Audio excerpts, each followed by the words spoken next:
Don't like to. All right. Really got him there. That was wild. So this is blank. In order to insert parts in your assembly, notice that I'm on the assembly. You can see down here, I'm assembly 1.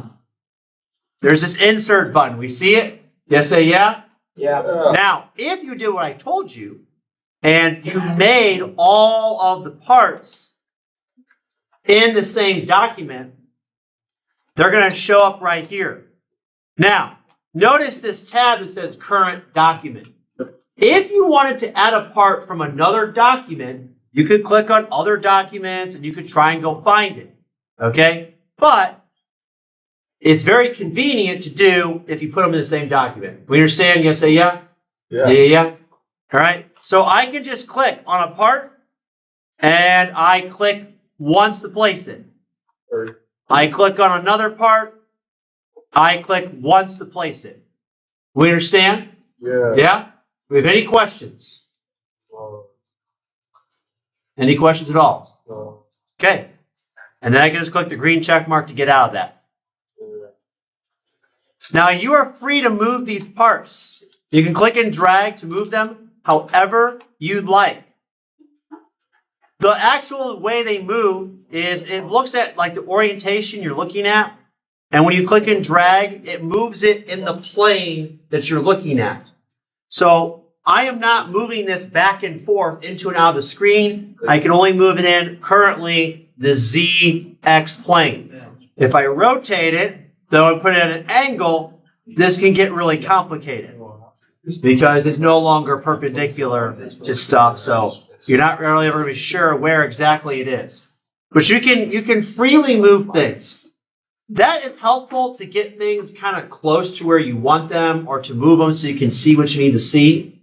But that's not how you put your puzzle cube together. Okay? You're going to put your puzzle cube together using constraints. All of these tools up here are different types of constraints. And the constraint that we're going to use is this one right here. It's got like 4 arrows going in each direction. It's called a planar mate. We good? Planar mate. Yeah. You're going to click on that. A mate takes 2 surfaces and it puts them together.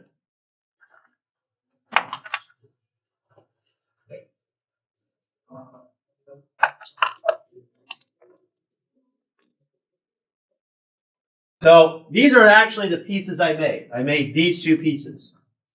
So if I want to put these pieces like that, let's say that's what I want to do. Okay? A mate takes 2 surfaces and says they have to line up. Make sense? Now back in the day, or in other forms of software, they'll have a mate versus a flush.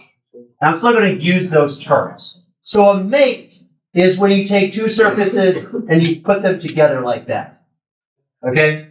A flush is when you take 2 surfaces and you just have them line up. We understand the difference? So here's a flush, here's a mate. Flush, mate. We understand? We're good? Now here's something crazy. Okay? They're lined up. We can call that a mate or a flush. This is still mated. The thing is when you do a mate, it's only between 2 surfaces or planes. Now, how many dimensions do we live in? 3. You have to constrain it in each of the 3 dimensions. If I make the requirement that this top and this top have to be on the same plane, I can't move this part up and down. But I can move it this way. I can move it this way. As long as that top plane is all flat, I can move it still in 2 dimensions. Do we see that? And so you have to put 3 mates locking in planes that go in 3 different directions in order to fully lock a piece together. So my recommendation, this would be my advice to you, I would put only 2 of your parts. And I would make sure you lock those 2 parts together perfectly, the exact way you want them. And then what I would do is once you got those locked together exactly the way you want them, then I would add your third piece. And I would focus on locking that one together. And then I would add your fourth piece and focusing on locking that one together. How many mates does it take to lock a piece? 3, because we live in 3 dimensions. Let's do this one together, okay? So I'm going to do this. That is what I'm going to do. I'm going to take this L-shaped piece. I'm going to put this one like that. That's what I'm accomplishing. Now, the order I do this doesn't matter. I just got to do 3 mates that go on 3 different directions. So the first mate I'm going to do is I would like to put the bottom of this one on this part right here. Okay? So the bottom of this is going to go right on top of this. We understand? Yeah? So what you do is you hover, you've chosen the planar mate tool. You're going to hover over the planar mate, the surface you want to mate. Notice how this little special icon appears in the middle. Do we see that? If you hover over the edge, do we see how it starts, highlighting the edge? If I hover over corner, it chooses the corner. We don't want that. You want the plane. Click on the middle of the plane. We understand? Yeah? Yeah. And click there. Okay? That's one click. And now I'm going to click on the bottom of this. Make sure my icon's in the middle. And I'm going to click the green check mark. Now, this was a mate in that I had the 2 touching each other. Okay? Which is what it does by default. I'm warning you right now, these previews are trash. So if the preview looks like trash, that's okay. Just click the green check mark. And if it's still good, you're fine. Now, if it's not good, you can hit Control Z to undo, right? Yeah, you hit Control Z to undo. Or up here, we have the undo and redo arrows. We understand? Yes, say yeah? Yeah. Okay. You can do that. Now, you might be thinking to yourself, well, hold on. That's not how I want this piece. Okay? That's not how it's lined up. Right now, what I have is I have it like this. And I want it to be like this, right? Doesn't matter.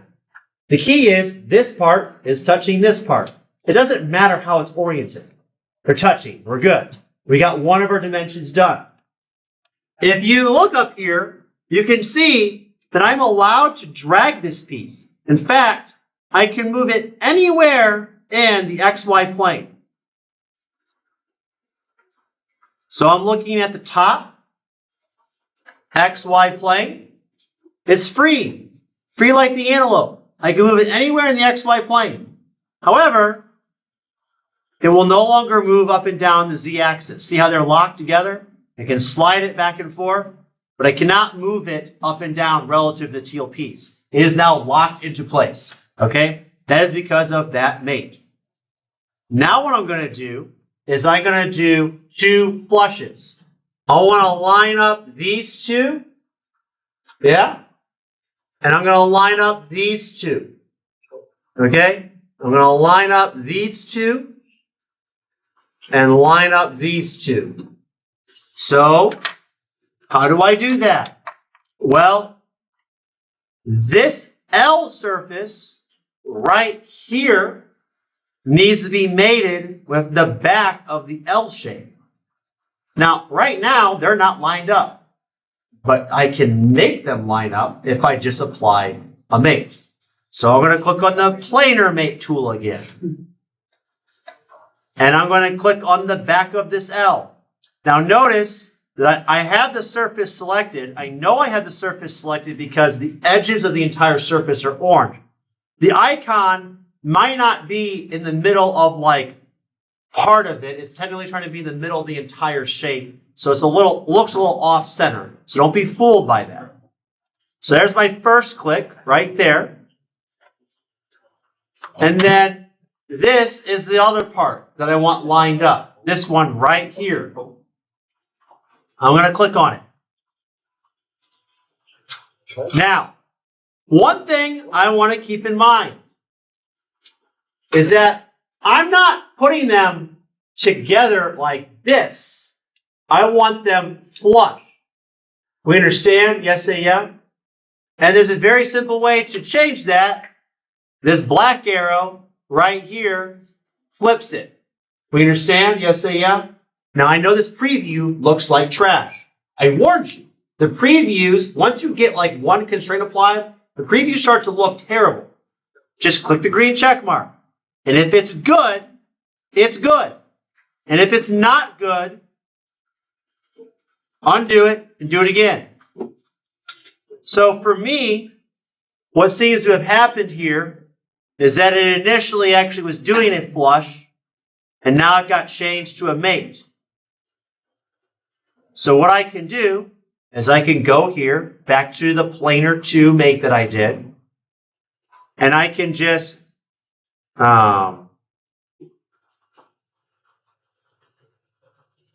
click this black arrow right here. Change it back.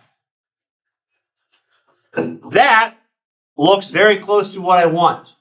These two surfaces, you can see, are now flush with each other. And it can still move in the Z direction. Sorry, that makes it a little bit easier. I can still move it this way, but I can't move it in the Y direction. Look in here. If I go to this plane, I can't move it in the X direction either. This is a good thing. Okay, I've locked it in 2 of the 3 directions. The only direction I have left is these 2 right here, lining these 2 up. All right? So I'm going to do another planar mate. I'm going to click on the middle of this side. I'm going to click on the middle of this side of the teal shape. It's looking like absolute trash. That's okay. I can tell from the preview, though, it seems to be doing a flush. So I'm going to leave it. I'm not going to click the black arrow. But if I did click the black arrow and realize it was wrong, you can always edit it. Click the green check mark, and you're done. Now I have those 2 pieces aligned exactly the way I intended. I'm going to give you a pro tip. Rename your mate features. So this feature here, this one here, this one here, all 3 of them joined the yellow to the teal piece, correct? Yes, yeah? Yeah. So if I look at this one, all right, this one seemed to lock it in on the Z-axis. Actually, I realize that's kind of a lie. It's always going to say Z-axis there, so ignore that. But what you can do, and what I would encourage you to do, is I would rename these gold to teal 1. Rename gold to teal 2. Rename gold to teal 3. If you really want to try hard, okay, so like have a look at this one. This is limiting the motion for the gold piece in the Y direction. I'm basing it off the view cube, which is universal. This is actually relative. This is relative to the surface you first clicked on. So don't be deceived by this.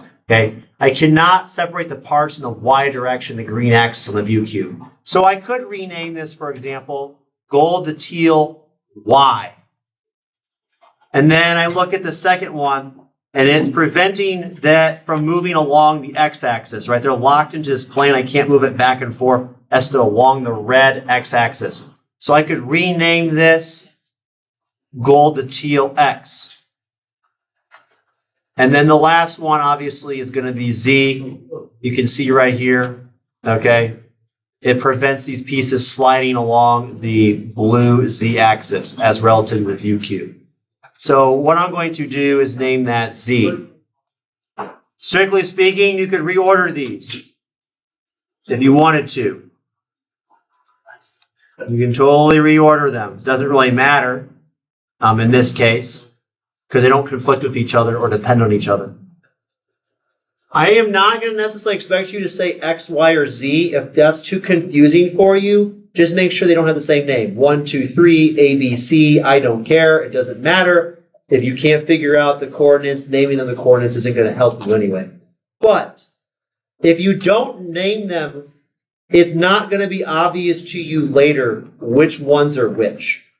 So when you have 4, 5, 6 pieces attached, you're not going to have like 12, 15, 18 of these things.